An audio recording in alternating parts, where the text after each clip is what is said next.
Herzlich willkommen zum SF Krimi Podcast. Mein Name ist Wolfram Höll. Bei mir ist eine Frau, die sich für ihre 100 Jahre eigentlich ganz gut gehalten hat. Hörspieljahr heißt sie. Hallo Wolfram. Ja, das ist, wie liefert man eine Beleidigung geschmückt durch ein Kompliment? Du hast es bravourös gemacht, ich danke dir vielmals. Das war natürlich keine Beleidigung, sondern wirklich ein Kompliment. Darf ich es erklären? Bitte. Darf ich meine Einführung erklären? Lass mich. Man kennt es ja. Justitia, Helvetia, Verkörperung von Ideen, von ganzen Nationen, von Prinzipien. Und das gibt es natürlich auch fürs Hörspiel. Die genannte Hörspieljahr hat schulterlanges, blondes, gewelltes Haar, schaut mich mit blauen Augen an und hat einen gesunden Appetit.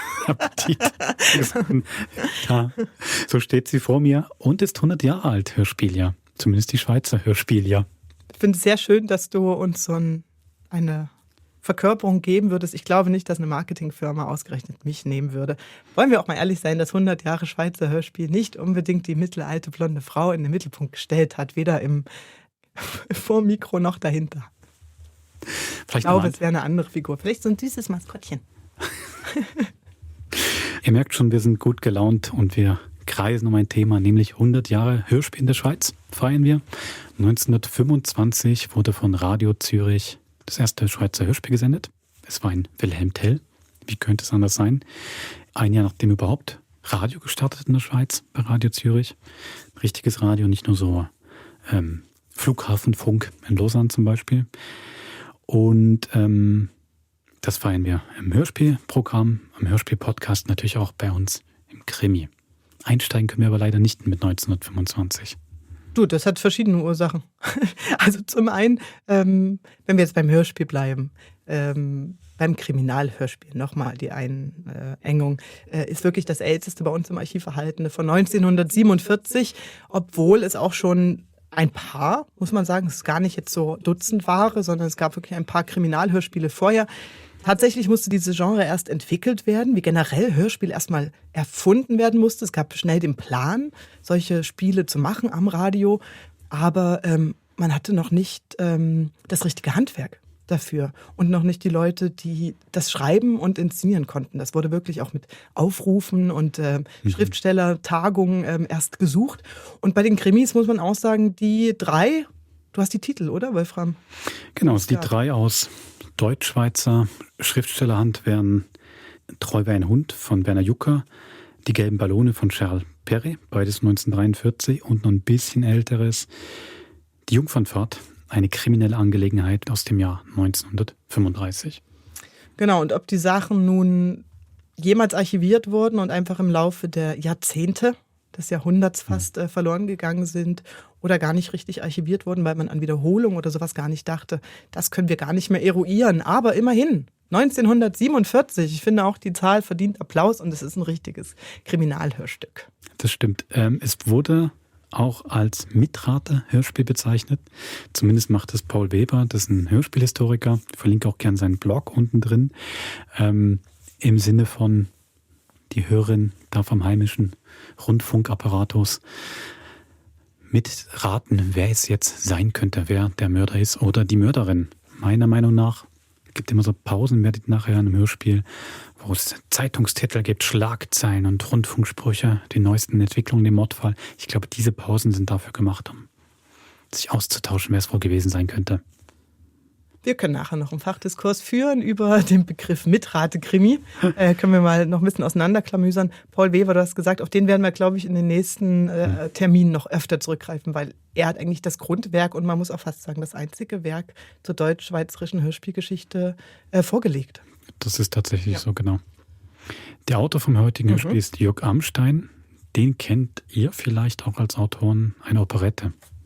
Das ist der Schwarze Hecht, genau, das ist ja bis heute Tradition, das Lied Oh mein Papa, das da drin vorkommt und auch bis heute immer wieder neu interpretiert wird, hat, glaube ich, dem Jörg Amstein, der eigentlich Primarlehrer war, auch Tantiem verschafft, schon zu Lebzeiten, dass er sich ganz seinem Künstlerdasein widmen konnte. Und das hat er getan als Schriftsteller und aber auch beim Radio hat er früh angefangen zu arbeiten, hat da vor allen Dingen den Kinder- und Jugendrundfunk mitgestaltet, sich da sehr drum gekümmert und taucht auch im Hörspielbereich als Autor oder Produzierender immer wieder auf.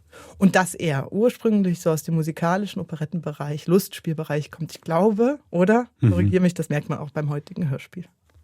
Genau, ich kann vielleicht eine falsche Fährte noch sagen, auf die ich erst kam, als ich das gehört habe.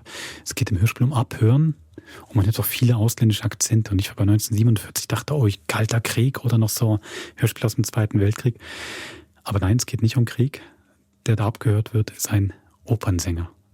Tatsächlich steht auf dem Bandbegleitzettel steht drauf, es ist irgendwo in Europa am Vortage des großen Krieges. Aber geht vor allem um Musik. Ja. Viel Vergnügen bei Seltsame Wege von Jörg Amstein. Viel Spaß.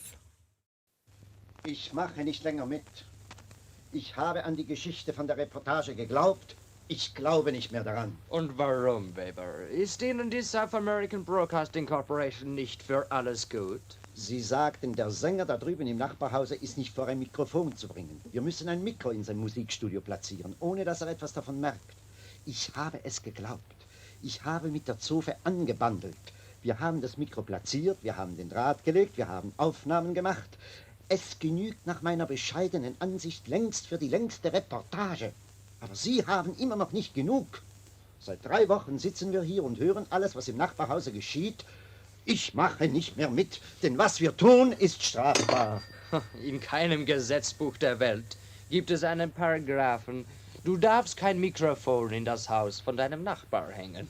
Aber es gibt Gesetze, die den Nachbar vor unerwünschter Belästigung schützen. Wie kann das Mikrofon ihn belästigen, wenn er gar nichts davon weiß? Ich will Ihnen etwas sagen, Mr. Morley. Was Sie hier machen, sind Schwarzaufnahmen.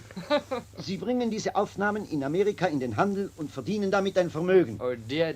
Gösta Tilburg ist ein Name. Man wird Ihnen die Platten aus den Händen reißen, den Sänger aber betrügen Sie um seine Gage, die bei einem Star wie Tilburg sehr hoch ist. Weber, als Techniker wissen Sie genau, dass wir mit einer Apparatur wie dieser hier keine Platten aufnehmen können, die für den Handel ernstlich in Frage kommen. Doch hören Sie, schalten Sie den Lautsprecher etwas lauter. Du Dummer, du. Es ist die Zofe. Aua! Was sie vor? Ei, du Süßer, du Herziger, du.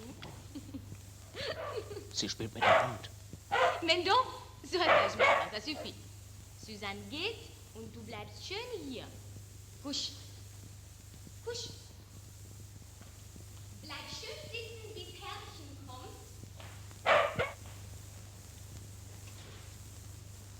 Sie ist hinaus.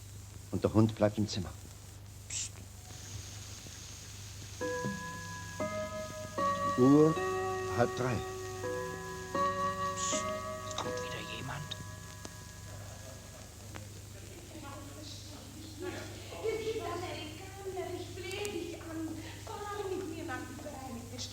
Europa treibt in eine Katastrophe. Wenn Italien auch noch in den Krieg eintritt, gehen keine Schiffe mehr und wir kommen nie mehr hinüber. Das ist Frau Ilona. Dann bleiben wir eben hier. Das ist der So Tilburg. nahe der Grenze, niemand will hier wohnen. Die schönen Villen stehen reihenweise leer. Das Haus nebenan ist doch wieder bewohnt. Dieser Mr. Morley? Übrigens, du warst gar nicht nett zu ihm, als er kam wegen der Antenne. Allerdings nicht. Leute, die über Antennen sprechen, sind mir nicht sympathisch. Man muss doch zuweilen eine Ausnahme machen, Liebling. Schließlich ist er unser Nachbar und wenn er sich in Gottes Namen eine Antenne baut, sie stört doch nicht. Seltsame Wege lässt das Schicksal uns Menschen gehen. Ja, herein. Master, haben geläutet? Ekitai, sag dem Chauffeur, er soll den Wagen bereithalten. Very well, Master. Schwer ist es zu verstehen, wohin wir irren. Ach, Gustav, noch nie habe ich dich in einem Konzert gehört. Ich möchte dich einmal in einem großen Konzert hören. Für mich gibt's keine Konzerte mehr. So viel du willst, wenn du nur etwas dafür tust. Jenseits des großen Teigs fallen junge Mädchen in Ohnmacht, wenn sie deine Stimme hören. Sagt die Propaganda. Und sie hat es so oft gesagt, bis die Welt es glaubte. Oh, irgendwo wurde kürzlich eine Frau verurteilt. Die hat in verschiedenen Geschäften Grammophonplatten entwendet. Sie hat es ausschließlich auf Tilburg-Platten abgesehen und behauptete, sie könne nicht leben, ohne deine Stimme zu hören. War das vielleicht auch Propaganda? Das war eine Psychopathin. Du bist auf dem Gipfel deines Ruhmes. Eben. Wenige Künstler wissen, wann es Zeit ist, abzutreten. Du musst mich verstehen, Ilona. Meine Stimme klingt nur im Radio und im Tonfilm. Das Mikrofon verändert die Stimmen. Die einen zum Vorteil, die anderen zum Nachteil. Meine Stimme klingt im Mikrofon und das ist alles. Auf dem Konzertpodium und auf der Bühne habe ich immer versagt. So singe doch im Radio, nur vergrabe dich nicht hier. Erinnerst du dich noch an die alte Giannini in Bologna? An die Hellseherin? Ja. Natürlich. Der hat doch damals Natascha vorausgesagt, sie würde binnen eines halben Jahres ihr ganzes Vermögen verlieren und bald darauf aber durch eine Heirat reicher werden als vorher. Und es ist doch genauso eingetroffen. Das hast du mir nie erzählt. Seltsam. Das bestärkt mich noch mehr. Du hast dir doch nicht etwa auch von diesem Weib wahrsagen lassen? Leider. Ja und? Was hat sie gesagt? Gösta Tilborg hat sie gesagt. Gösta Tilborg, ihre Zukunft ist dunkel. Sie werden nicht mehr lange leben. Sie sterben eines unnatürlichen Todes. Und bald. Hüten Sie sich vor Mikrofonen. Ich sehe ein Mikrofon, ich sehe viele Menschen, sie lauschen auf den letzten Seufzer Gösta Tilborgs. Das Mikrofon ist die Quelle seines Glücks und Unglücks. Um Gottes Willen, Gösta, du glaubst doch nicht etwa daran. Ich glaube nicht daran, aber ich kann vor kein Mikrofon mehr treten. Der Angstschweiß bricht mir aus, wenn ich nur daran denke. Aber solange ich nicht vors Mikrofon gehe, kann die böse Prophezeiung sich nicht erfüllen. Und das ist mein Trost. Ich werde dem Schicksal ein Schnippchen schlagen. Und wenn ich sterbe, wird niemand meinen letzten Seufzer hören. Ich werde mich bemühen, überhaupt nicht zu seufzen. Warum hast du mir das nie gesagt? Ich hätte dich bestimmt nicht gedrängt. Ach, Ilona, ich wollte dich nicht ängstigen.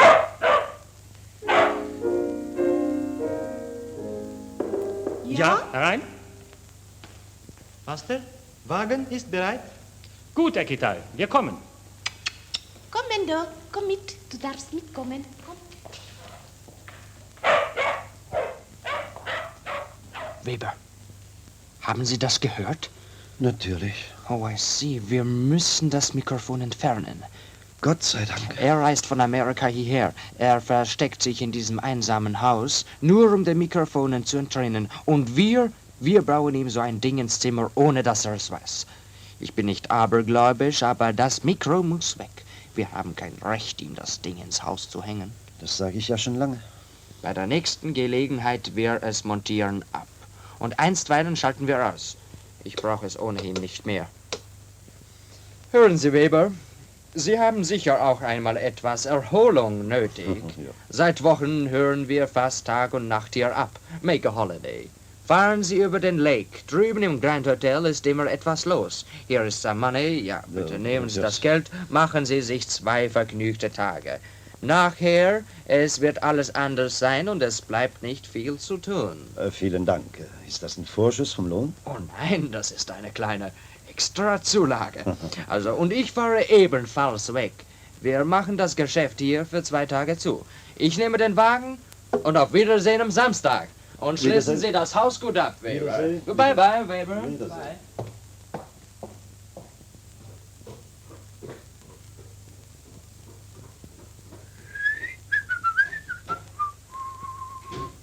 Seltsam. Ja, was ist plötzlich meinem Chef gefahren? Mir kann's gleich sein. Extra Zulage, 2 Tage frei. Fein.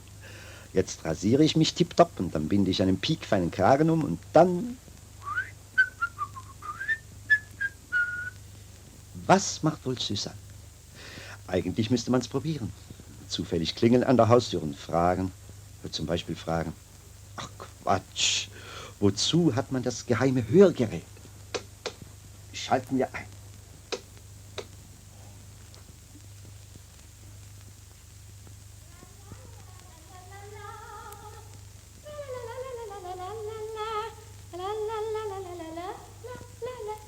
Die ist ja, wie es scheint, auch in guter Stimmung. Mon Dieu, ce que tu m'as fait peur.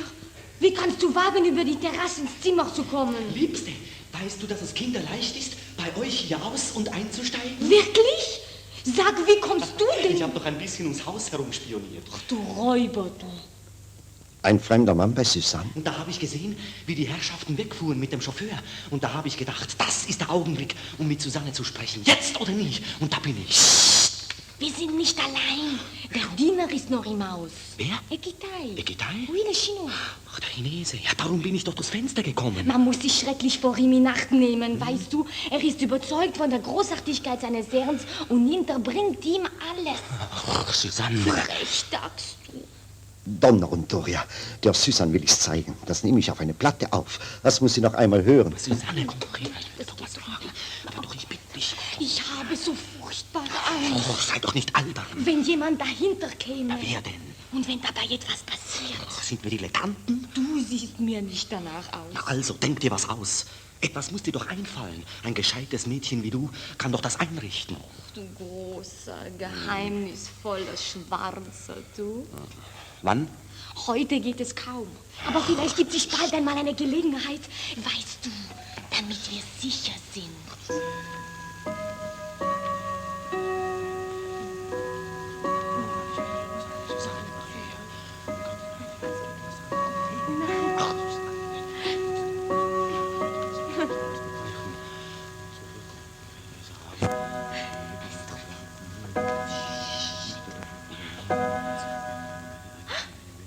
Ach, jetzt muss natürlich die Uhr schlagen, damit man nichts versteht. Um 7 Minuten geht sie auch noch vor. Und? Ich habe alles begriffen. Und ich habe auch alles begriffen. Ja, die Frauen.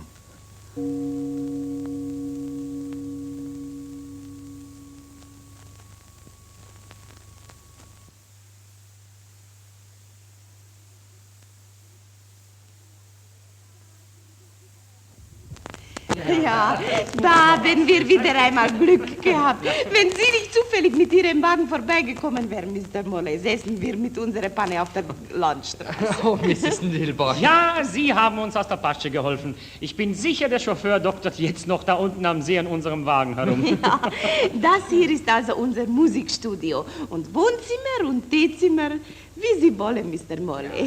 Schauen Sie, ich liebe so den Blick von der Höhe auf den weiten See hinunter. Milo, komm, sitz schon. Wundervolle Räume. Und die Terrasse? Hier ist mehr Aussicht als bei mir drüben. Ich hoffe, Sie fühlen sich bei uns wie zu Hause. Madame a sonné? Bringen Sie uns Tee, bitte. Très bien, Madame. Mr. Tilburg, zu Hause, ich habe viele Platten von Ihnen. Ich habe an Ihnen und Ihrer Kunst stets ein besonderes Interesse genommen. Doch ich dachte nicht, dass ich Sie einmal in Ihrem Hause besuchen dürfte. Oh, entschuldigen Sie, Bitte, ich bitte. bin indiskret. Aber was lese ich da? Seltsame Wege? Text und Musik von Ihnen selbst? Ja, es ist erst heute ganz fertig geworden. Wenn du es Mr. Morley vorsingen Ob würdest. er mit einem einzigen Hörer zufrieden ist. Lieber einen Hörer, der wirklich zuhört, als 1000, die nur halb oder gar nicht hinhören. Seltsame Wege lässt das Schicksal uns Menschen gehen, auf Pfade uns verwehen, die sich verirren. Seltsame Wege lässt das Schicksal uns Menschen gehen, schwer ist es zu verstehen, wohin wir irren.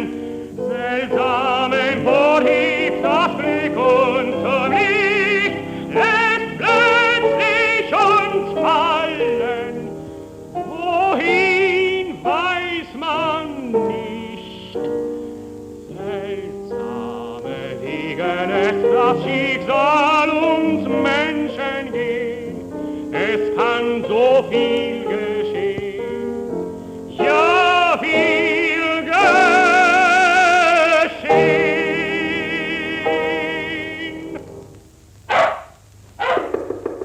Ja, herein. Master? Master, ist draußen Signor Buzzati? Ist ihm einlassen oder nicht? Was, Buzzati, der Schuft? Woher weiß der, dass ich hier bin? Macht er wie immer viel Worten? Kommt direkt von Milano? So führe ihn herein. Aber sag ihm, dass ich Besuch habe und wenig Zeit. Würde ich diese Schweinehund nicht empfangen? Mein verflossener Impresario, Sie gestatten, dass ich ihm mit ein paar Worten meinen Standpunkt klar mache. Gösta. Kind, du weißt, er hat diesen leidigen alten Vertrag von damals. Er kann damit Prozesse ohne Ende heraufbeschwören.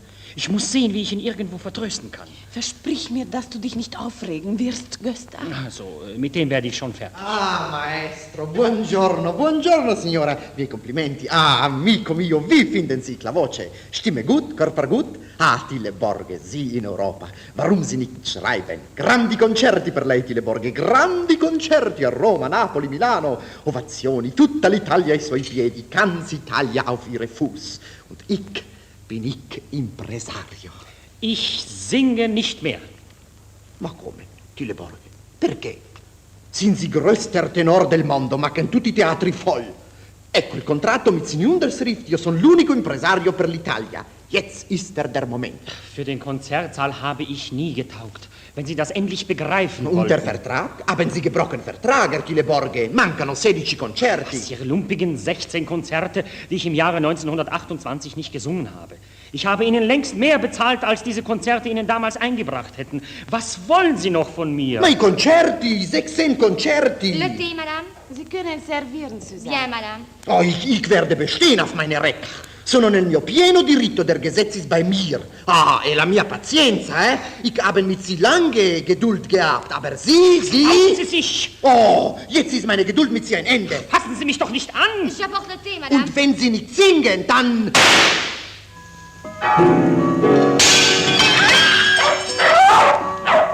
Gottes Willen! Gösta! Madonna mia. Gösta! Er ist getroffen. Helfen Sie mir, Mr. Morley. Wir tragen ihn aufs Sofa hier. Er ist tot. Aber das ist doch nicht möglich. Wer hat geschossen? Ich weiß nicht. Wo ist Buzzati? Wo ist Buzzati? Auf die Terrasse ging er. Er ist fort. Eilen Sie ihm nach, Mr. Morley. Er hat meinen Mann erschossen. Ich werde seine Spur verfolgen. Und haben Sie Telefon? Ja, draußen im Gang rechts. Polizei rufen. Ja, die Polizei, ja! Und einen Arzt! Ich bitte Sie darum! Einen Arzt! Und die Polizei! Die Polizei! Die Polizei!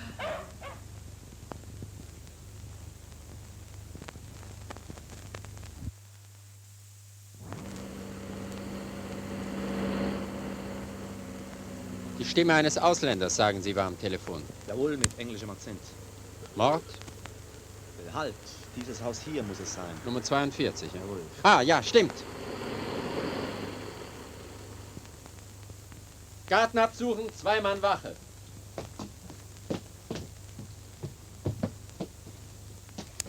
Halt! Sie, hey! Stehen Sie still oder wir schießen! Da ist doch einer im Garten. Hey! Was tun Sie hier? Ich habe einen Schuss gehört und wollte nachsehen, was passiert ist. Und da schleichen Sie hier im Gebüsch herum. Ziemlich verdächtig. Hat der Kerl Waffen bei sich? Nein, Herr Kommissar. Gut. Wie heißen Sie? Fritz Weber. Ich muss Sie verhaften. Korporal Müller, Jawohl, Herr Kommissar. bringen Sie ihn auf die Wache. Ich werde ihn nachher verhören. Ich gehe inzwischen ins Haus. Jawohl, Herr Kommissar. Verhaften? Ja, warum denn? Ich habe doch nichts getan. Ich wollte doch nur sehen. Gürtel und Stoll bleiben unten. Was ist denn los? Macht denn hier niemand auf? Ja. Sie wünschen? Kriminalpolizei. Polizei? Polizei, ist passiert Unglück. Master geschossen, Buzzati fort. Wo ist es passiert? In Music Studio. Führen Sie uns dorthin. Yes, sir, natürlich. Hier bitte, der Weg.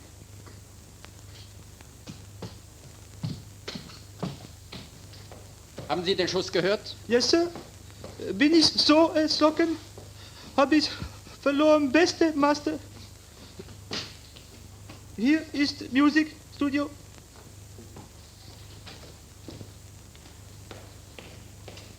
Guten Abend. Kriminalpolizei. Ist der Arzt? Ich hoffe, der Arzt wird jeden Augenblick eintreffen.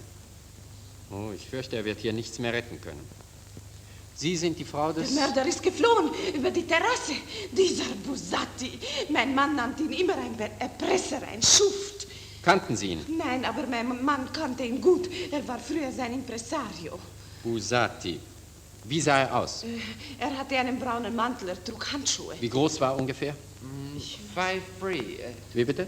I mean, 1,60 Meter. Ach So wie ich. Haare? Keine mehr. Gräulich. Augen? Augen? Ja, mein Gott, was hat er denn für Augen gehabt? Also brauner Mantel, sagten Sie. Und der Anzug darunter? Dunkel. Er trug eine große schwarze Schleife als Krawatte.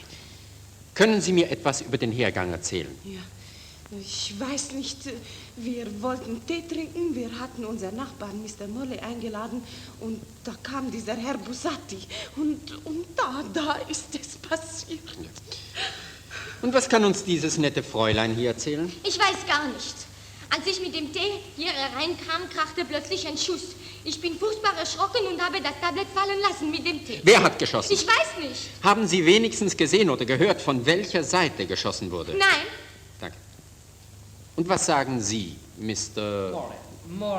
Harold Morey ja, richtig, ist Morey. mein Name. Ich stand beim Fenster. Mr. Tilburg saß am Piano und Mr. Buzzati redete eifrig auf ihn ein und beschimpfte ihn. Beschimpfte. Im gleichen Augenblick, als das Fräulein hier mit dem Tee hereinkam, fiel der Schuss. Ich hatte zuerst den Eindruck, das Fräulein müsse geschossen haben. Comment, moi? Nun, das wird sich herausstellen, wer geschossen hat. Sind Sie sicher, dass einer von beiden, also dass entweder Herr Buzzati oder das Fräulein, den Schuss abgefeuert hat? Absolutely sure. Ich bin davon überzeugt. Und die Waffe? Hat niemand die Waffe gesehen? Gösta Tilburg assassiné! Neue Zürcher Zeitung! Vigilanten! Schweizerische Pechnagentur in Bern! Gösta Tilburg Schweizerische Pechnagentur in Bern! Gösta Tilburg assassinato! Gösta Tilburg Market! Mörderische Zeitung! Vigilanten! Schweizerische Pechnagentur in Bern! Gösta Tilburg assassinato! Gösta Pechnagentur in Bern! Gösta Tilburg assassinato! Gösta Tilburg Market!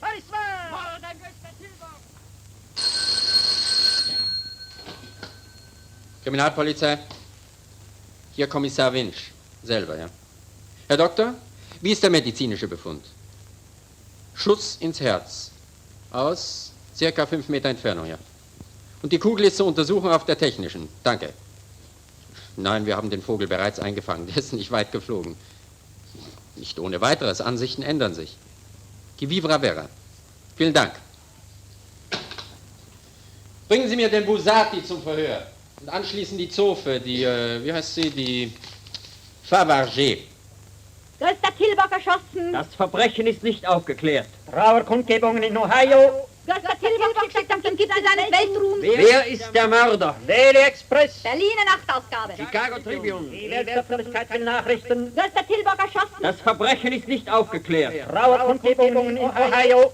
Gösta Tilburg schiebt auf dem Gipfel seines Weltruhms! Wer ist der Mörder? Daily Express. Berliner Nachtausgabe! Chicago Tribune. Die Weltöffentlichkeit will Nachrichten. Gösta Tilburg erschossen! Herr Kommissario, wie können Sie glauben, ich habe geschossen auf die Leborge? Sehen Sie meine Gesicht an. Ist das ein Gesicht, das schießt? Wenn Sie genau mich anschauen, sehen Sie Gesicht von einem Mann, das redet, aber nicht schießt. Müssen Sie verstehen, Herr Kommissario, die Leborge tot ist für mich der größte Verlust. Müssen Sie verstehen, Herr Kommissario, hat er mir schon unterschrieben den Vertrag im Jahre 1926. Solange er leben, ich habe Hoffnung, dass er wird singen und mir füllt die Kassa. Mit seinem Tod ist geblieben meine Kassa leer.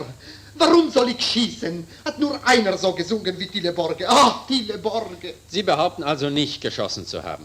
Warum sind Sie denn geflüchtet? Oh, Herr Kommissario, wenn ich hören schießen, ich springen fort. Kann ich nicht hören schießen.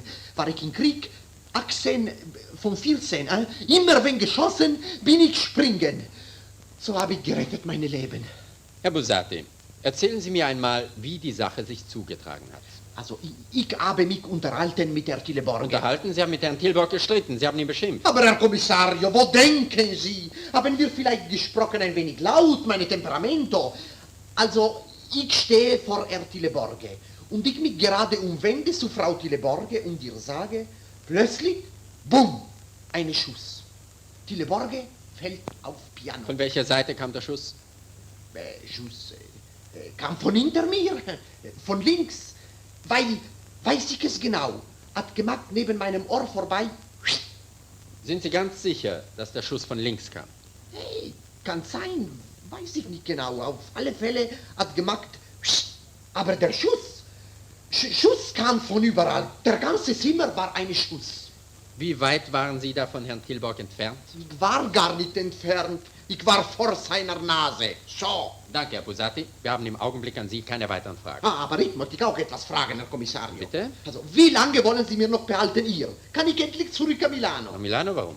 Habe ich in Milano grande Concerto in der Sala del Conservatorio mit berühmter Sängerin, was tritt er zum ersten Mal auf? Wir müssen Sie hier behalten, bis der Fall aufgeklärt ist. Wir brauchen vielleicht noch weitere Aussagen von Ihnen. Wache, führen Sie Ihren Herrn zurück. Lassen Sie Freund Fabergé hereinkommen. Oh, unglücklicher Mann, ist die Borge tot. Und Sängerin, was lebt, machen mir der Polizei auch noch kaputt. Geht sie mir noch flotten.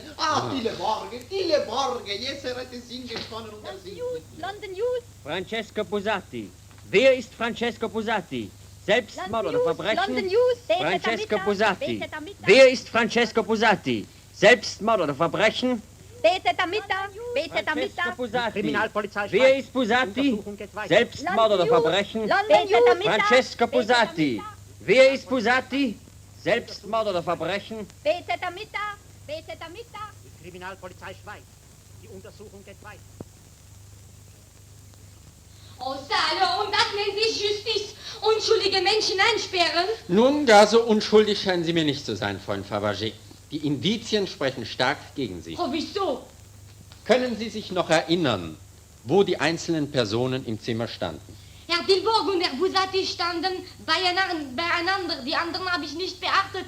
Ich kam ja eben erst herein. Und Sie selbst, wie weit standen Sie ungefähr von Herrn Tilborg entfernt? Ungefähr 5 Meter. Sehen Sie? Die medizinische Untersuchung hat festgestellt, dass der tödliche Schuss aus 5 Meter Entfernung abgegeben wurde. Und Sie sagen selbst, dass Sie in dieser Entfernung standen und dass Sie nur Herrn Tilborg sahen. Nun will ich Ihnen sagen, wie die Sache vor sich gegangen ist. Sie haben mit der linken Hand das Tablett getragen und mit der rechten haben Sie unter dem Tablett hervorgeschossen. Oh, das ist nicht wahr! Sie trugen das Tablett wie ein Kellner auf der linken Hand und hatten somit die rechte frei. Nachher ließen Sie das Tablett fallen, um die Situation zu verwehren. Nein! Wollen Sie nicht Ihr Herz erleichtern und mir sagen, warum Sie Ihren Herrn erschossen haben? Ich habe nicht geschossen. Es wäre gut für Sie. Aber ob das Gericht Ihnen das glauben wird? Gösta Tilborg, Weltstar der Metro-Goldwyn-Mayer, geboren 1908 in Malmö. Sohn eines Glasmalers, studierte in Rom und Mailand. Erstes Auftreten in Genua. Theaterskandal, ausgepfiffen in Florenz und Venedig. Für den Film und Text von Cameron Glasmaler, studierte in Rom und Mailand. Erstes Auftreten in Genua. Theaterskandal, ausgepfiffen in Florenz und Venedig. Für den Film und Text von Camerini. Von Frank Capra nach Hollywood verpflichtet. Sensationserfolg. Erstes Auftreten in Genua. Theaterskandal, ausgepfiffen in Florenz und Venedig. Für den Film und Text von In Camerini. Malmö. Sohn eines Glasmalers, studierte in Rom und Mailand. Erstes Auftreten in Genua. Theaterskandal, ausgepfiffen in Florenz und Frau Tilborg, war Ihre Ehe mit dem ermordeten Sänger Gösta Tilborg eine glückliche? Es war eine Vernunftsehe, aber unglücklich war sie nicht. Ich nehme an, Sie haben diese Ehe in erster Linie deshalb eingegangen, um auf diese Weise die amerikanische Staatsangehörigkeit zu erwerben. Warum vermuten Sie das? Bevor Sie heirateten, Frau Tilborg, hatten Sie doch einen deutschen Pass. Ja. Dieser Pass ist in unseren Händen. Er ist gefälscht, allerdings ausgezeichnet gefälscht. So gut gefälschte Pässe haben in der Regel nur Leute, die in hoher Spionage arbeiten. Ich gebe zu, dass der Pass falsch ist, aber ich bin am Tode meines Mannes unschuldig. Sie werden sich fürs Erste wegen Gebrauch falscher Papiere zu verantworten Seit haben. meiner Heirat mit Gösta Tilborg habe ich keine falschen Papiere gebraucht.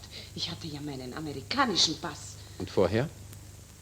Ja, ich war die Frau des am 11. September 39 ermordeten polnischen Fürsten Aleksandru Miskaja. Mit knapper Not entging ich einem gleichen Schicksal wie mein Gatte. Auf einem Landgut polnischer Patrioten hielt ich mich lange versteckt und die Besitzer, die Einfluss hatten, die haben mir verschafft diesen falschen deutschen Pass und damit reiste ich über Rumänien, Jugoslawien, nach Italien, wo ich zum 2. Mal geheiratet habe. Haben Sie Dokumente, die Ihre Aussagen stützen könnten? Nein, ich habe leider keinerlei polnische Papiere. Und was können Sie im Zusammenhang mit der Ermordung Gösta Tilborgs aussagen? Es ist so plötzlich passiert. Meiner Ansicht nach muss Buzzati geschossen haben. Buzzati war es nicht. Nicht? Wer denn? Wir vermuten, Sie selbst haben Ihren Mann umgebracht. Ich? Um Gottes Willen, aber warum? Motive wären vorhanden. Das letzte Lied Gösta Tilborg. London, die BBC sendet die letzte Aufnahme von Gösta Tilborgs unsterbliche Stimme. New York.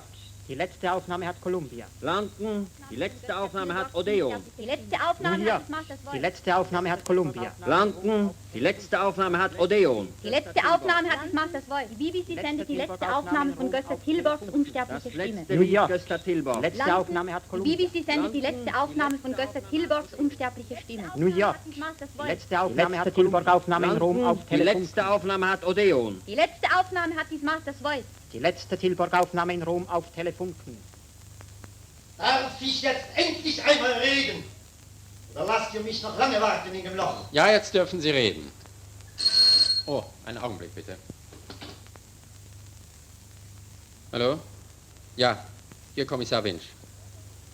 Was gibt's? Die Mordwaffe gefunden? Aha. Gut, danke. Darf ich jetzt reden? Wie ich aus dem Aufnahmeprotokoll sehe, sind Sie der Elektrotechniker Fritz Weber. Hm? Ja, Herr Kommissar. Sie haben bei Ihrer Verhaftung im Garten erzählt, Sie hätten einen Schuss gehört und hätten nachsehen wollen, was passiert sei. Ja, das stimmt. Nein, das stimmt nicht. Alle Indizien weisen darauf hin, dass ein Mann außen am Spalier hochgeklettert ist und durch das offene Fenster Herrn Tilborg erschossen hat. Und wenn Sie keine bessere Erklärung haben für Ihr Herumschleichen unter dem Mordfenster, dann müssen wir annehmen, dass Sie der Schütze sind. Herr Kommissar! Wie kamen Sie in den Garten? Was hatten Sie dort zu suchen? Ich hatte Angst, man würde die Leitung finden und wollte sie abmontieren. Was für eine Leitung? Die vom Mikrofon. In dem Zimmer, wo der Mord geschah, ist nämlich ein Mikrofon versteckt. Und eine Leitung geht außen am Spalier und über die Radioantenne zu unserem Hause. Ich will sagen, zum Hause Mr. Morles, denn ich bin nur sein Angestellter. Wir haben dort immer gehört, wenn Tilborg sang. Wir haben sogar Grammophonaufnahmen davon gemacht. Weiter? Und gerade als der Mord geschah, war ich an der Apparatur und schnitt eine Platte. Und der Schuss ist darauf. Und als ich das alles hörte, ließ ich die Platte im Stich und eilte hinüber. Auf dem schnellsten Weg durch den Garten. Ich wollte sehen, was passiert war. Ich hatte eben Angst. Augenblick mal.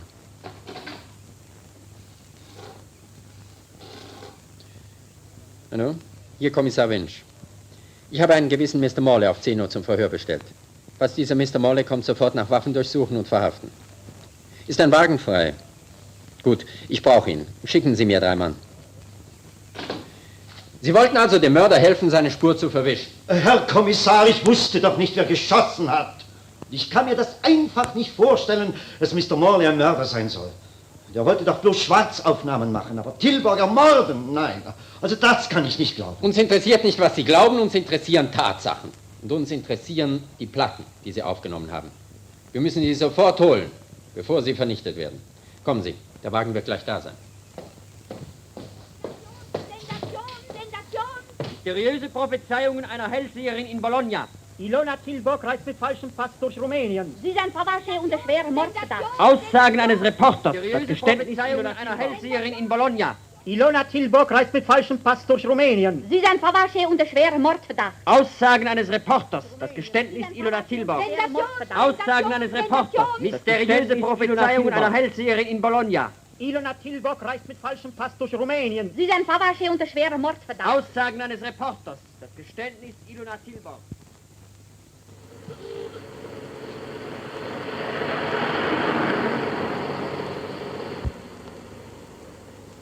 Er wollte Sie also unmittelbar vor dem Morde aus dem Hause entfernen. Ja, das kam mir schon verdächtig vor.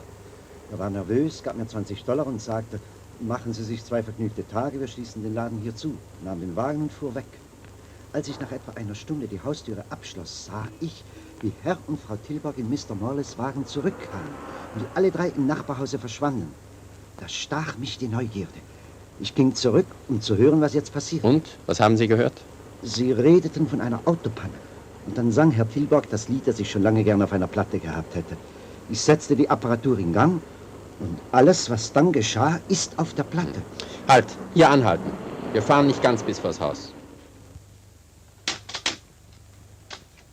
Herr Weber, Sie Sie gehen voraus. Korporal Müller, wir sichern. Es ist möglich, dass er schießt, falls er im Hause ist. Jawohl, Korporal.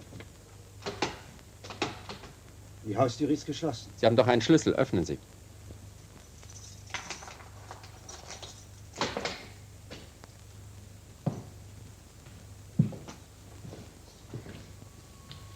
Wo ist das Zimmer mit den Apparaten? Unten im Sous-Sol. Da links. Gehen Sie vor.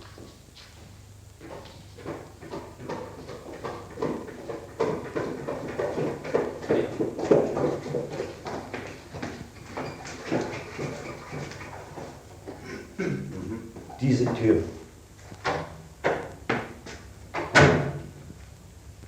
Was? Alles weggeräumt. Hier war es. Sehen Sie, hier kommt die Antenne herein. Ach, den Radioapparat hat er angeschossen in den Plattenspieler. Sieht ganz harmlos aus. Aber die Platten und die Schneideapparatur hat er weggeschafft.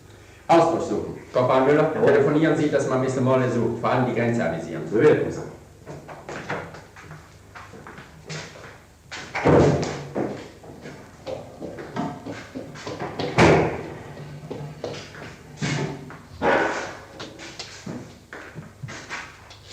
Verdammt, der ist längst auf und davon. Nichts. Nirgends eine Spur. Hier geht's in den Weinkeller.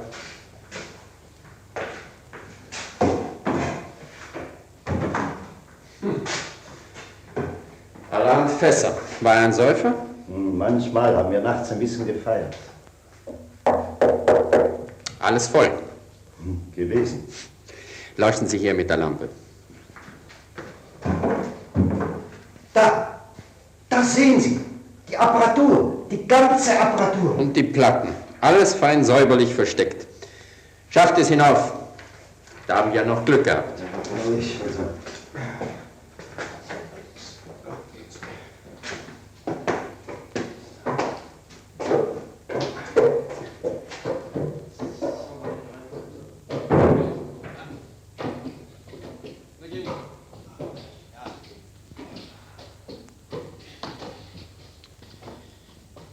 Glauben Sie, dass alles noch beieinander ist, auch die Platte vom Mord?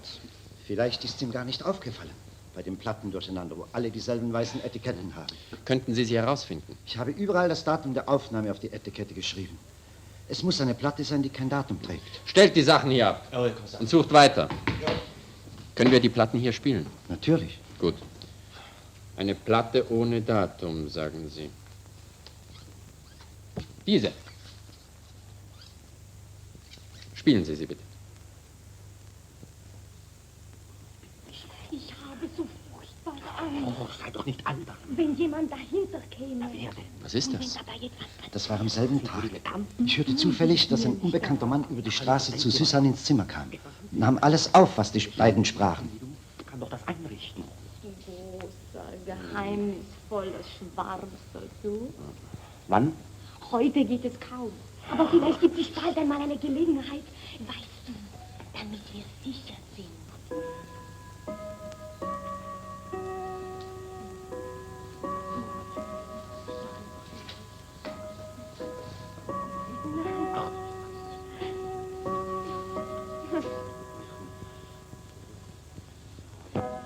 Eins, 2, 3. Um 3 Uhr. Suzanne Favarger. War dieser Mann oft bei ihr im Hause? Ich habe ihn nur dieses eine Mal gehört. Hier ist noch eine Platte ohne Datum. Spielen Sie diese.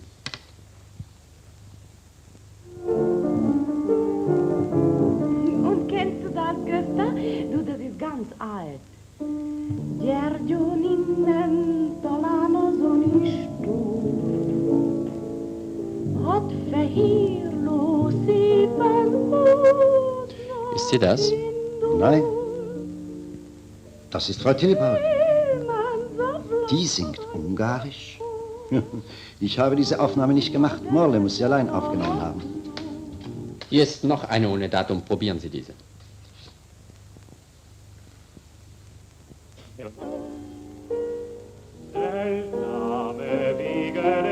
Das ist sie. Und Menschen gehen auf Pfade und verwehen, die sich verlieren. Seltsame Wege des Architekten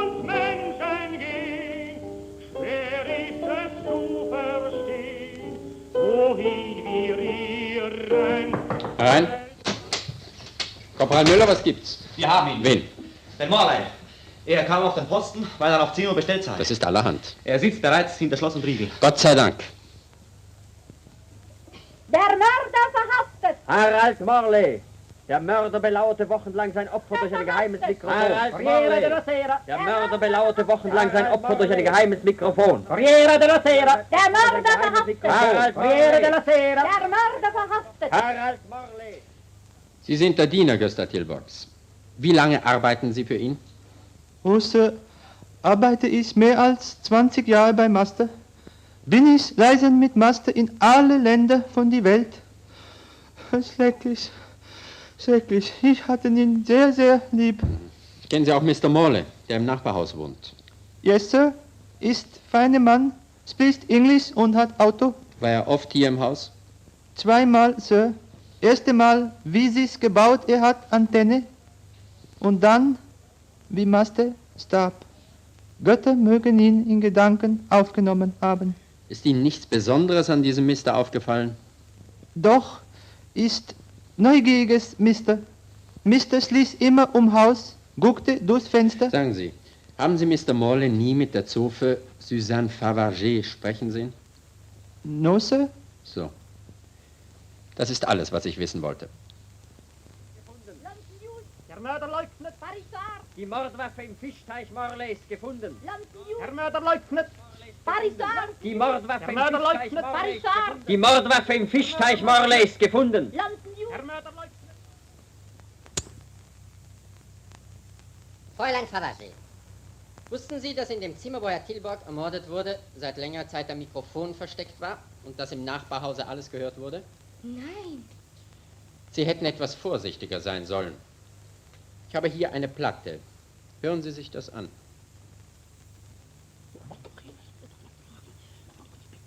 Ich habe so furchtbare Angst. Oh, sei doch nicht albern. Wenn jemand dahinter käme. Wer denn? Und wenn dabei etwas passiert. Sind wir Dilettanten? Du siehst mir nicht danach aus. Na also, denk dir was aus. Etwas muss dir doch einfallen. Ein gescheites Mädchen wie du kann doch das einrichten. Du großer, geheimnisvoller, schwarzer, du. Wann? Was sagen Sie dazu? Es ist eine Liebesgeschichte. Außerordentlich peinlich für mich, dass... So, Liebesgeschichte nennen Sie das. Mit dem zweiten bin ich schon eher einverstanden. Es kann außerordentlich peinlich für Sie werden.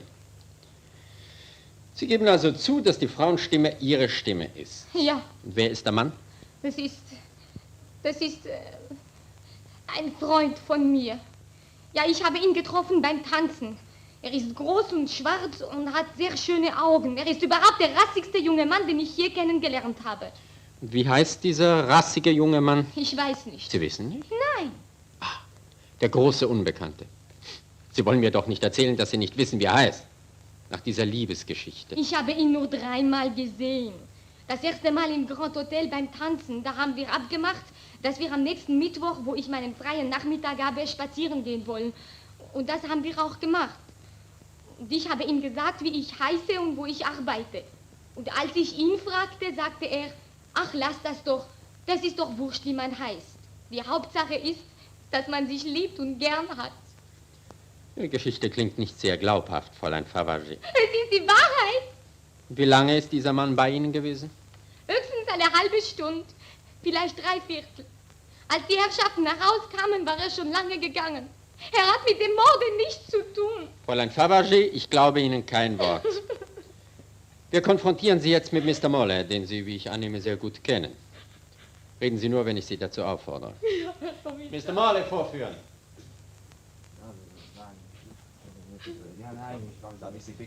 Es ist nicht nötig, dass 2 Polizisten mich halten. Das ist er, Wer? der Mann, der bei mir war, der Unbekannte. Mr. Morley, Sie haben also auch mit der Zofe in Beziehung gestanden? Ich? Ich sah sie zum ersten Mal bei jenem verhängnisvollen Team. Nein, nicht Mr. Morley. Der Polizist ist es. Dieser. Ich kenne ihn genau.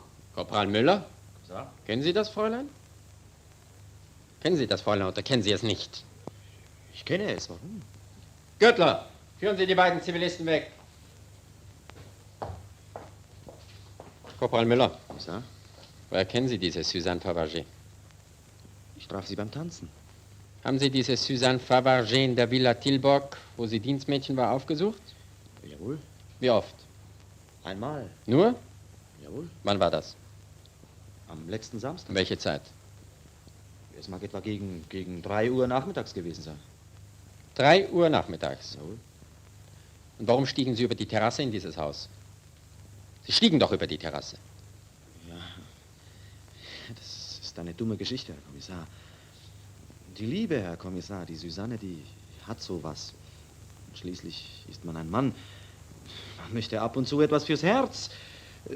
Und da bin ich schwach geworden und hab's getan. Und nachdem Sie den Schuss abgegeben hatten, warfen Sie die Pistole in den Fischteich des Nachbarhauses. Welche Pistole, Herr Kommissar? Die Mordwaffe, mit der Sie den Sänger erschossen haben. Ich den Sänger erschossen? Ja, aber das glauben Sie doch selber nicht, Herr Kommissar. Ich habe doch nur ein bisschen... Zum Donnerwetter! Einer muss doch geschossen haben! Metro Golfin Meyer bezahlt die Grabstätte für alle Zeiten. Ergreifende Worte von Vater Barbon. Metro Golfin Meyer bezahlt die Grabstätte für alle Zeiten. Ergreifende Worte von Vater Barbon. Feier bei. Die Metro Golfin Meyer bezahlt die Grabstätte für alle Zeiten. Polizeibewachung der Feier bei. Die Metro Golfin Meyer... Mr. Morley, geben Sie zu, dass Sie Tilburg wochenlang durch ein Mikrofon belauschten? Das gebe ich zu. Und dass Sie dann zufällig und mit dem harmlosesten Gesicht mit Ihrem eigenen Auto vorbeifuhren und das Ehepaar Tilburg zum Mitfahren aufforderten? Das habe ich getan. Warum haben Sie das getan? Um mit dem Ehepaar Tilburg in näheren Kontakt zu kommen. Nachdem Sie wochenlang vorher schon durch das Mikrofon alles, was im Hause Tilburg vorging, ausgekundschaftet hatten. Und warum haben Sie die Installationen in der Nacht nach dem Morde entfernt? Weil das Mikrofon, wie ich Ihnen wiederholt erklärt habe, mit dem Mord gar nichts zu tun hat.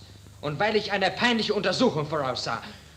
Und weil ich weiß, dass bei so einer Untersuchung der Unschuldigste schuldig erklärt werden kann. Und darum habe ich... Natürlich, um Ihre Unschuld. Das Mikrofon hat mit dem Mord nichts zu tun. Und die Schusswaffe, die an einem Fischteich gefunden wurde, auch nicht? Ich habe die Waffe nie gesehen. Mr. Morley, das Beweismaterial, das wir haben, genügt uns. Das Weitere besorgt der Staatsanwalt.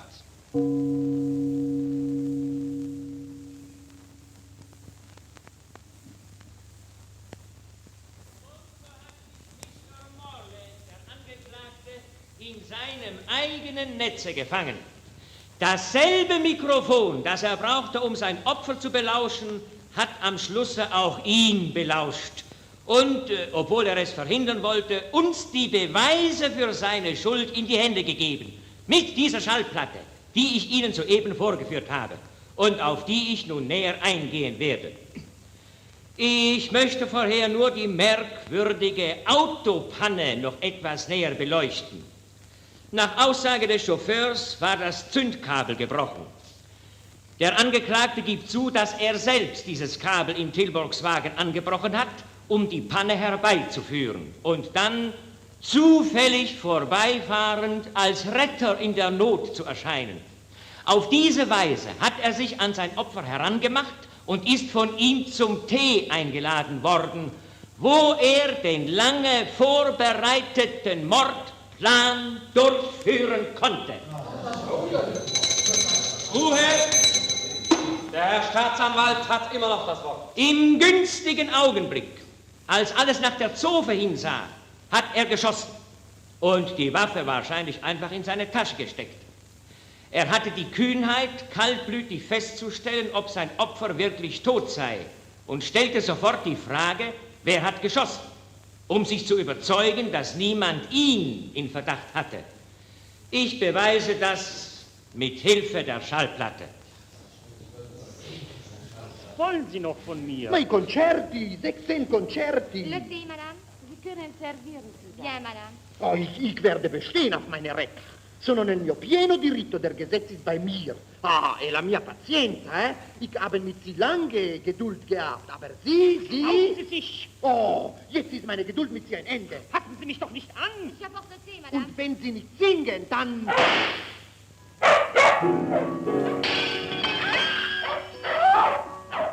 Gottes Willen! Madonna mia! Er ist getroffen. Helfen Sie mir, Mr. Morley. Wir tragen ihn aufs Sofa hier. tot. Aber das ist doch nicht möglich. Wer hat geschossen? Ich weiß nicht.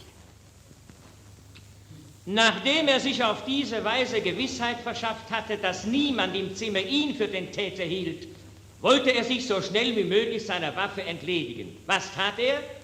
Er verließ das Zimmer unter dem Vorwand, Herr Bussati zu verfolgen und die Polizei zu rufen. Auch dies geht aus der Schallplatte klar hervor. Bitte überzeugen Sie sich selbst. Wo ist Bussati? Auf die Terrasse. Er ist fort. Sie nach, Mr. Morley. Er hat meinen Mann erschossen. Ich werde seine Spur verfolgen. Und haben Sie Telefon? Ja, draußen im Gang rechts. Polizei rüber. Ja, die Polizei, ja. Und einen Arzt. Ich bitte Sie da. Einen Arzt. Und die Polizei. Dass die Mordwaffe in seinem Fischteich gefunden wurde, habe ich schon erwähnt. Er hat sie ins Wasser geworfen, weil er glaubte, man würde sie da nicht finden. Und zum Schluss beleuchte ich noch das Verhalten des Angeklagten gegenüber der Untersuchungsbehörde, die er wahrscheinlich für bodenlos dumm hält. Sonst hätte er nicht versucht, sie in so plumper Weise irreführen zu wollen. Gleich beim ersten Verhör am Tatort erklärte er sei davon überzeugt, dass entweder der Impresario Bussati oder die Zofe den Schuss abgefeuert habe. Anschuldigungen, die haltlos waren, wie die Untersuchung eindeutig herausstellte. Er wollte damit die Untersuchungsbehörde von Anfang an auf eine falsche Fährte setzen. Sie hat aber schließlich doch den Rechten erwischt. Ruhe! In meiner langen Praxis als Staatsanwalt ist mir selten ein Verbrecher begegnet, der so methodisch kalt rechnend und gewissenlos grausam vorgegangen wäre. Er tat alles leidenschaftslos und ohne mit der Wimper zu zucken. Es machte ihm auch nichts aus, unschuldige Frauen unter Mordverdacht zu bringen, nur um die Polizei von seiner eigenen Person abzulenken. Wer solches übers Herz bringt, dem ist alles zuzutrauen. Und wenn er auch hartnäckig leugnet, die Indizien sprechen gegen ihn. Und ich weiß, dass jeder hier im Saale von der Schuld des Angeklagten überzeugt ist, wie ich selbst.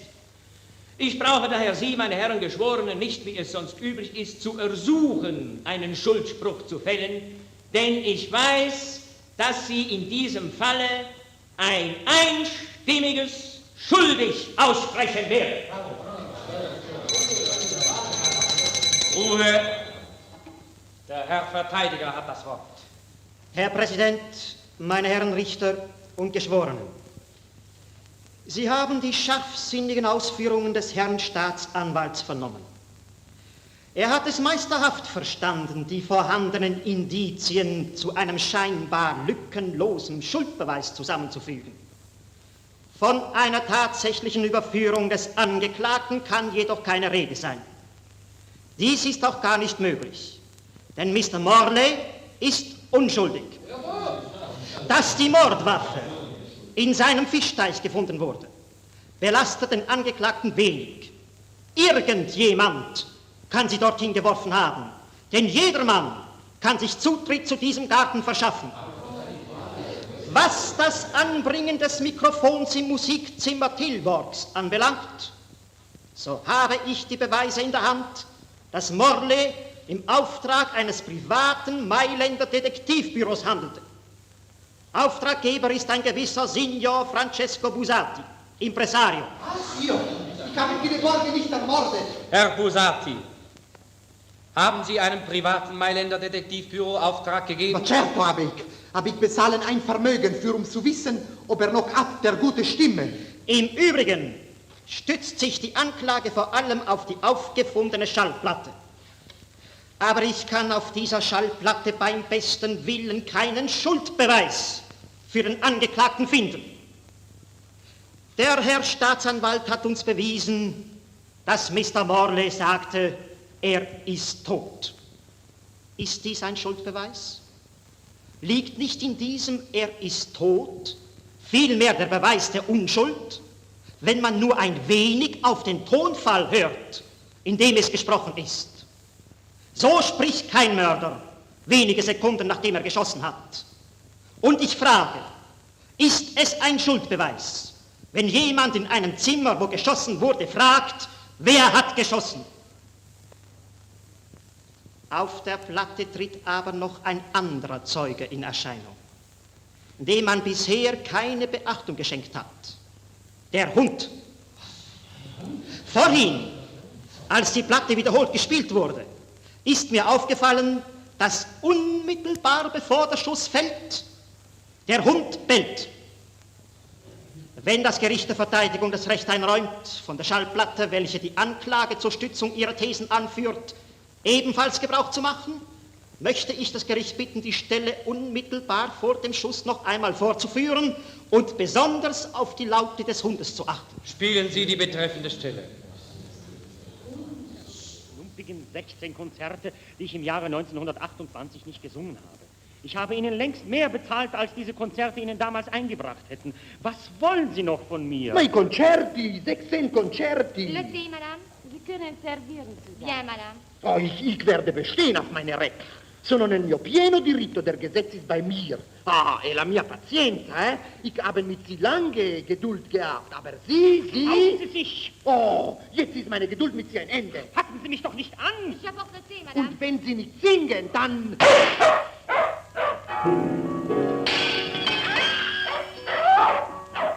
Gottes Willen! Madonna mia! Er ist getroffen. Helfen Sie mir, Mr. Morley. Wir tragen ihn aufs Sofa hier. Er ist tot. Aber das ist doch... Danke. Wir dürfen wohl mit Sicherheit annehmen, dass der Hund nicht aufgesprungen ist, um seinen Herrn zu verteidigen. Der Hund bellt, gibt an, dass jemand naht. Wer naht? Die Zofe. Auf das Eintreten der Zofe kann sich das Bellen kaum beziehen, sonst käme es früher. Auch hat die Zofe unmittelbar vorher das Zimmer betreten und verlassen, ohne dass der Hund einen Laut von sich gab. Wenn wir den Hund hier hätten, würde ich es wagen, die Probe aufs Exempel zu machen und die Zeugin Fabergé... Was? Der Hund ist draußen vor der Tür? In diesem Fall möchte ich das Hohe Gericht um die Erlaubnis bitten, den Hund als Zeugen zu der Verhandlung beiziehen zu dürfen. Bewilligt. Man hole das Tier. Danke sehr. Wenn wir den Hund hier vorne im Saal haben, bitte ich die Zeugin Suzanne Fabergé, sich langsam dem Tier zu nähern, ohne es anzusehen oder es zu beschwichtigen und ganz nahe zu dem Hund herantreten.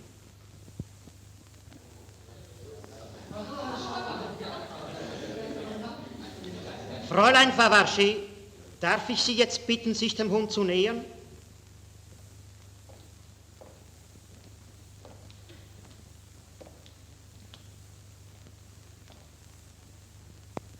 Ich danke Ihnen, Fräulein Fabergé. Der Hund hat keinen Laut von sich gegeben. Er bellte nicht wie auf der Platte. Ich bin überzeugt davon, dass nach der Zofe eine andere Person das Zimmer betreten haben muss. Vielleicht ist Herr Fritz Weber so freundlich, das Experiment... Nein, der Chinese! Genauso hat der Hund immer den Chinesen angebellt. Hat die Zeugin den Worten des Herrn Verteidigers etwas beizufügen? Ja, der Hund hat bei mir nie gebellt. Er hat überhaupt ganz selten gebellt. Nur wenn der Chinese in seine Nähe kam, dann hat er immer so genau gebellt, wie man es auf der Platte hört. Frau Ilona Tilborg, möchten Sie sich zu dem, was Fräulein Fabergé soeben gesagt hat, äußern? Was Fräulein Fabergé gesagt hat, stimmt. Doch halte ich es für ausgeschlossen, dass unser alter, treuer Diener Ekitai... Herr Verteidiger, lassen Sie bitte auch den Diener Ekitai sich dem Hunde nähern. Was soll ich? Ich? Genau wie vorhin, Fräulein Fabergé, sollen Sie durch den Saal gehen und zu dem Hunde treten, Ekitai.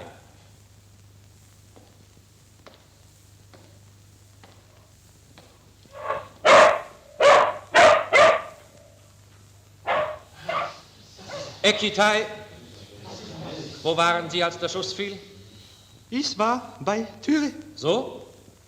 Dann haben Sie also Ihren Herrn ermordet. Oh nein, nein, nicht ich. Buzzati ist Mörder. Aha, Buzzati. aha. Wissen Sie das genau? Ja. Erzählen Sie. Buzzati, immer Streit mit Master. wollte Geld von ihm, haben Master bedroht. Darum Master mir senken Pistole zum ihm beschützen. Buzzati ist Mörder. Wo haben Sie Ihre Pistole jetzt? Oh, die ist weg, verschwunden. Kein Mensch kann ihn finden. Das glauben Sie. Wir haben die Pistole aber gefunden. In Morleys Fischteich. Oh. Und nun glauben diese Herren hier, Mr. Morley habe den Herrn Tilburg erschossen. War es nicht Mr. Morley? Nein, nicht Mr. Morley. Buzzati ist Mörder. Ekitai, Sie müssen nicht nur immer sagen, Buzzati ist der Mörder. Sie müssen uns einmal ganz genau erklären, wie es gegangen ist. Ich, unglücklicher Mann, so ein lieber, guter Master. Ich höre, wie Buzzati wieder streitet mit Master. Und da ich gehen hinter Zofe her und schießen am Buzzati. Aber er, Mörder, dreht sich schnell Seite und so arme Master ist getroffen und tot. Er, Buzzati ist Mörder. Buzzati, Unglück, ist Unglück. Herr Staatsanwalt, ich glaube, wir können die Anklage gegen Mr. Morley niederschlagen und eine andere Anklage erheben. Jawohl, Herr Präsident. Ich danke der Verteidigung für ihre außergewöhnliche Beweisführung, die zur Ermittlung des wahren Täters führte. Ekitai, Sie sind verhaftet.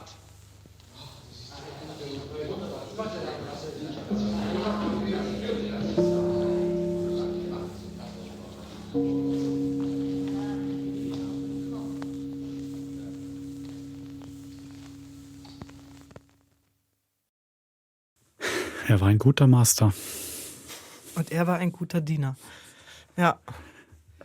Wolfram, ja. Jetzt mal von diesem Ende ausgehend, hast du gemeint, das wäre ein Mitrate-Krimi. Ja. Lass uns darauf nochmal eingehen, denn hätte man ohne sein Geständnis denn darauf kommen können, dass er es war? Also höchstens vom Ausschlussprinzip, ehrlich gesagt, weil alle anderen recht viel Platz hatten und der wurde nur kurz verhört. Und da bei allen anderen eigentlich immer gute Argumente kamen, warum sie es nicht gewesen sein konnten, könnte man das schon erahnen. Aber jetzt von den Indizien her, nein, finde ich auch nicht. Ich fand den Vorschlag der Polizei, dass die Zofe das Tablett hat und drunter die Pistole und damit ihren Dienstherrn erschießt in der Anwesenheit von mehreren Zeugen, fand ich wahnsinnig einleuchtend. Weißt du, was die größte Überraschung für mich war? Entschuldigung, beim Mitrate-Krimi weitermachen. Das fand ich wirklich gut, als es darum ging, wer denn der Liebhaber ist. Der Zofe, da habe ich auch lange mitgerätselt, wer kann der Liebhaber sein? Und das finde ich auch wirklich schön gemacht. Dann kommt, sie ist da und dann kommt der Engländer rein mit einem Polizisten und die Zofe sagt, er ist es. Und dann sagt der Kommissar, was, der Engländer? Und dann sagt sie, nein, der andere Monsieur. Und das fand ich schön, man dachte ich erst, okay, vielleicht ist es ein falscher Engländer und sein Akzent ist nur hergestellt die ganze Zeit. Und das ist ein ganzes Agentenkrimi drunter. Aber nein, es war der Polizist, das fand ich total hübsch. Ja, aber was ich daran wirklich, also ich habe das Hörspiel ab dem Moment mit gespitzten Ohren gehört, als Susanne immer wieder gesäuselt hat, du großer, geheimnisvoller Schwätzer, wo ich immer dachte, sagt sie Schwätzer? Bitte lass sie Schwätzer sagen. So im Sinne von wegen, du erzählst mir hier was vom Mond und von den Sternen. Aber nein, sie sagte schon, du großer, geheimnisvoller Schwarzer. Und dann kommt er nachher und heißt Korporal Müller. Also ich meine, warum musste sie ihn überhaupt so Es geht um die schwarzen Haare. Das war damals gemeint. Der hat einfach schwarze Haare. Ich bin mir nicht sicher. Oder, okay, ich glaube dir das. Ich glaube nicht, dass 19... Wann spielt das Hörspiel? Ja, es soll halt so Anfang der 40er, genau. Also ich glaube nicht, dass da schon viele Menschen mit dunkler Hautfarbe in der Schweizer Polizei gearbeitet haben. Nein, überhaupt nicht. Deswegen habe ich mich ja die ganze Zeit... Aber sie bewegen sich ja die ganze Zeit auf so einem internationalen Terrain und setzen alles so ab, ja, so deutlich betont mit den Akzenten und mit den Biografien. Und dann dachte ich, okay, es kommt auch noch ein Schwarzer dazu. Aber dass er dann Korporal Müller aufgelöst wurde. Also gut, wir einigen uns auf die Haarfarbe, bin ich ganz auf deiner Seite. Aber es ist wirklich nur kurios, weil ich glaube, der Polizeikommissar oder irgendjemand sagt dann auch noch, ja, der sei so rassig. Die Bemerkung kommt dem auch noch. Aber vielleicht waren schwarze Haare, vielleicht hat er italienische oder Tessiner Vorfahren, vielleicht war das dann damals schon große Exotik anscheinend da.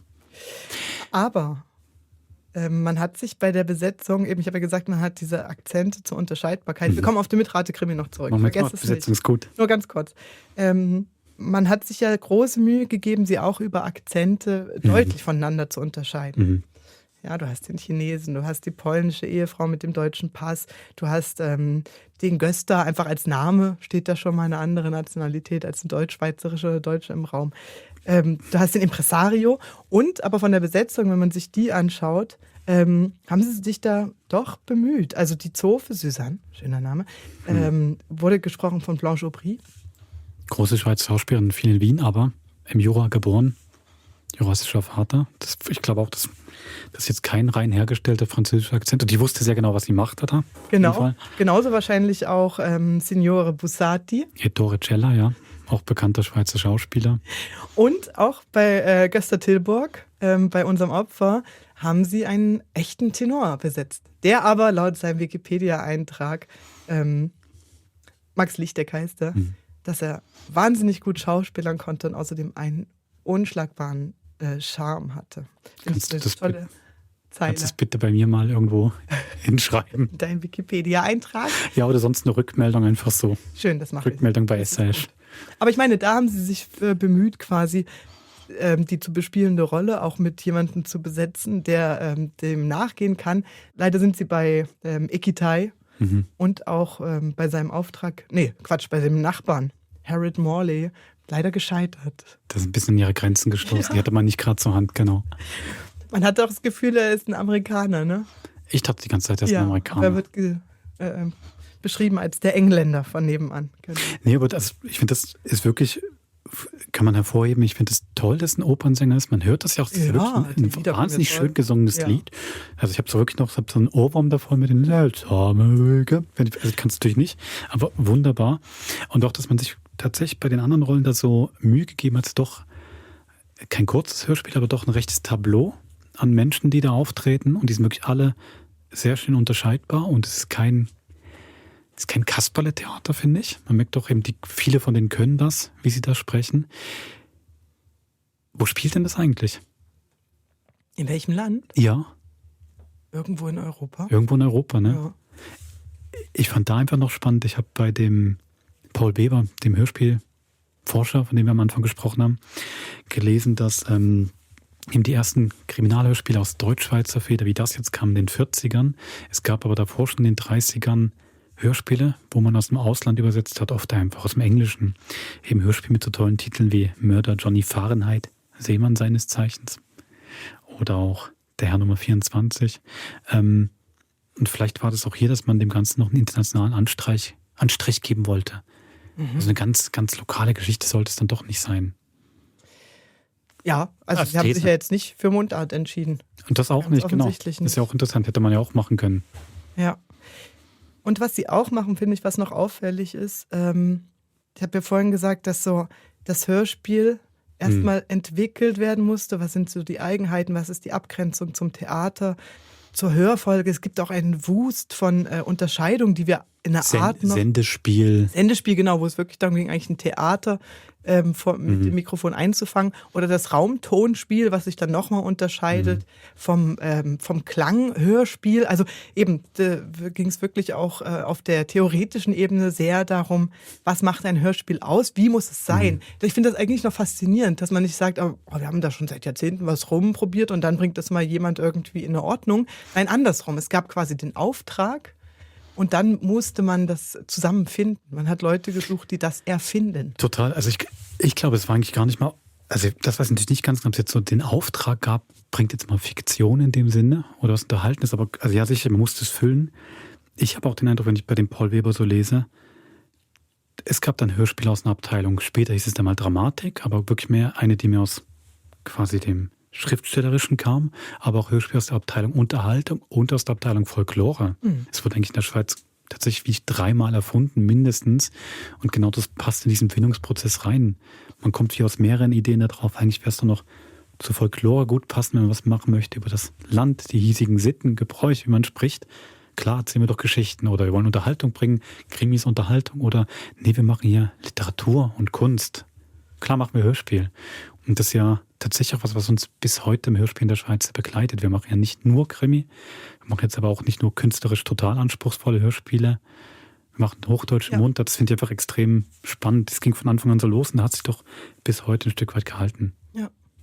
Wenn du sagst, ob es diesen Auftrag gab, es gab zumindest seit den 20ern so Ausschreibungen, wo sie Originalhörspiele gesucht haben. Und da auch viel drüber diskutiert haben, ist das jetzt einfach nur ein abgewandelter Theatertext oder eine abgewandelte Kurzgeschichte? Und ich finde halt bei diesem Hörspiel, schau mal, wie oft das Mikrofon oder die Aufnahme als Motiv vorkommt. Also das ist natürlich die ganze Abhöre am Anfang, aber auch Göster sagt ja, meine Stimme klingt nur schön durch das Mikrofon. Und wir hören ihn ja auch nur durchs Mikrofon. Stimmt, eigentlich müssten die Leute im Raum sagen, ja, stimmt.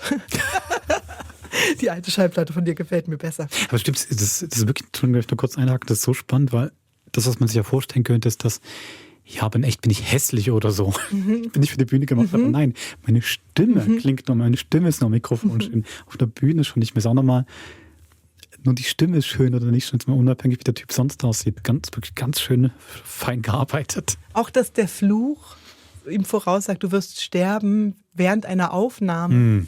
Und das ist ja eigentlich der Grund, warum der Engländer schnell ausmacht. Er will ihn ja auf keinen Fall gefährden. Er braucht ja die schöne Story. Es entwickelt sich einfach alles super. Und ich finde auch den Moment des Schusses, des Todes, ist ja eine Geräuschkakophonie ohnesgleichen, was da alles ist. Du hast den Hund, du hast Big Ben, du hast das Geschirr, du hast das Geschrei, du hast den Schuss. Großartig. Wahnsinn, mir hat die Auflösung auf eine Art da dann sehr gefallen. Ich habe es nicht ganz mit dem Hund, also als sie erklärt haben, was der Hund macht, habe ich schon geschnallt, aber ich höre den Hund nicht groß bellen, bevor der Schuss kommt. Ja. Das ist wie zeitgleich. Und eigentlich finde ich dafür, was die These ist, müsste er meiner Meinung nach erst bellen, ruff, ruff, ruff, und dann wird geschossen. Das ist für mich sehr im selben Moment. Aber die Jury scheint es überzeugt zu haben, die Geschworenen. Und den Richter und auch den Staatsanwalt. Nein, aber daneben finde ich, ja, es ist einfach herrlich, dass auch die ganze Überführung am Schluss und die ganze Beweisführung geschieht ja wirklich rein anhand der Aufnahme. Ja. Also eigentlich hätte man sich die ganzen Verhöre davor und alles, was sonst in Polizeiarbeit da war, hätte man sich sparen können. Vielleicht sind wir dann doch wieder beim Mitrate-Hörspiel. Also man einfach den Leuten nach Hause diese Aufnahme gebracht hätte, zum Mord oder vorgespielt hätte im Radio 3-4 Mal. Hören Sie den Moment des Mordes und überlegen Sie gut, wer es war. Wäre man vielleicht auch schon relativ weit gekommen. Das finde ich nur interessant. Für mich ist das kein Mitrate-Krimi, außer du sagst, jedes Krimi-Hörspiel ist ein Mitrate-Krimi, weil die Indizien schon geliefert werden. Außer, wir erinnern uns, bei der letzten Visite, da hat Fräulein Dr. von Stack ja, wie viele andere auch, aber erst in ihrem Geständnis quasi die wichtigsten Informationen geliefert. Aber hier, du meintest, weil es diese Breaks gibt zwischen den Szenen. Ich hab mich einfach gefragt, also als ich das Hörspiel zum ersten Mal gehört habe, war ich tatsächlich etwas irritiert von diesen Pausen zwischen den Szenen, wo man die Montagen kommen aus den Telegrammmeldungen, aus den Zeitungsschlagzeilen. Und da wirklich eine ganz einfache Art, weil da alles dreimal gesagt wird. Es wird ja nicht einmal gesagt, er stirbt, sondern er stirbt, er stirbt, er stirbt. Und dann kommt dreimal Corriere della Sera, Corriere della Sera. Und wird immer diese Sätze wirklich wiederholt, 3, 4, 5 Mal, bis wir wirklich ein bisschen auf den Keks gehen, ehrlich gesagt. Ich habe ja kurz mal zu dir im Scherz gesagt, können wir da nicht ein bisschen kürzen? So. Aber nein, wir fuschen nicht an historischen Hörspielschätzen rum, machen wir nicht. Und als ich dann beim Paul Weber, dem Historiker, gelesen habe, das sei so eine frühe Form des Mitrate-Hörspiels, dachte ich, ja, vielleicht waren diese Pausen genau der Moment, wo man sich überlegen kann, wer war's? Oder wo man dann zu Hause noch mit seinem Schatz nachdenken konnte, drüber sprechen könnte. Meinst du, der Amerikaner oder Engländer war's? Oder meinst du, es war doch Susan, die Zofe? Und noch dazu, weißt du, in jedem Block zwischen den Pausen wird ja oft eigentlich eine verdächtige Person verhört und an die Mangel genommen. Da würde es irgendwie gut passen im Nachdenken, war es jetzt oder war es nicht? Susanne wagt sich in Widerrede. Du nennst es Pausen, es sind ja Collagen. Ja. Also das ist ja eigentlich eine Form der Gestaltungsmöglichkeit des Übergangs von einer Szene in die andere, jetzt nicht durch Blende oder einfach durch einen Schnitt. Und wir reden von frühen Hörspielen. Ja, ja. Heißt das, dass diese Collage vielleicht in deinen heutigen modernen Ohren ein bisschen langatmig ist? Sieh ihnen das nach. Ich glaube, sie haben da wirklich versucht zu erzählen und auch eben, was du vorhin meintest, diese Internationalität vielleicht genau damit reinzubekommen. Und wenn du sagst, man würde vielleicht Spuren legen, weil in diesen Nachrichten, in diesen Überschriften jeder mögliche Täter, jede Täterin einmal so nochmal durchleuchtet oder dafür ist es dann nicht konsequent oder nicht deutlich genug. Also mir hat sich das jetzt nicht erschlossen, dass jeder Block sich einer Person im Raum widmet. Ich habe das immer nur so. Also da hätten sie auch für frühes Publikum gerade vielleicht noch ein bisschen deutlicher das machen müssen. Also nein, kein Mitrate-Krimi in dem klassischen Sinne, dass ein Moderator die Geschichte an einem Punkt stoppt, der vorgesehen ist und sagt, haben Sie herausgefunden, wer es war?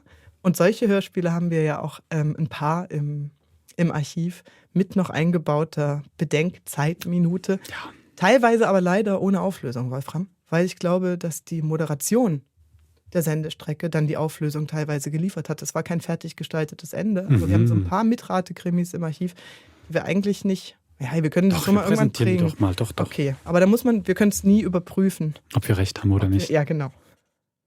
So, das war jetzt also das erste Kriminalhörspiel, was wir im Archiv gefunden haben, aus Schweizer Produktion.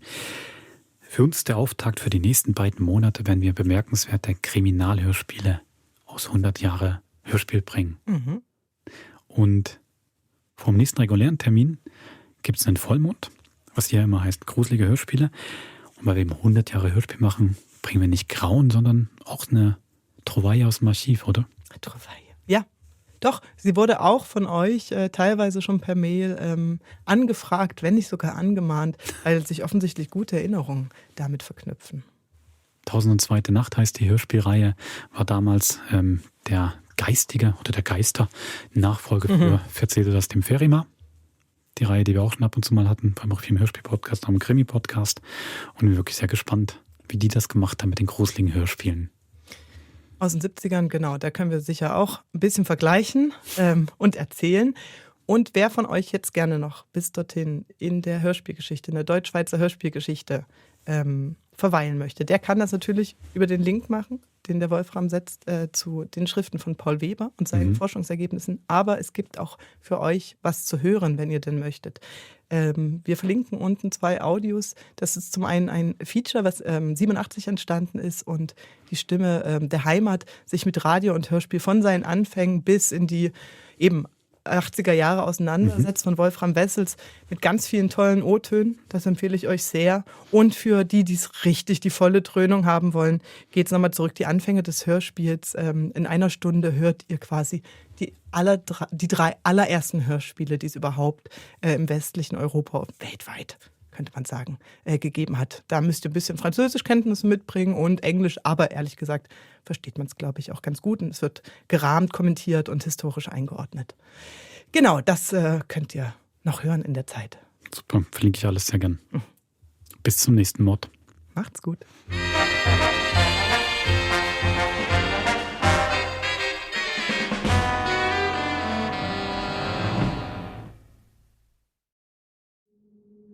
Das war ein Podcast von SRF. Produziert im Auftrag der SRG.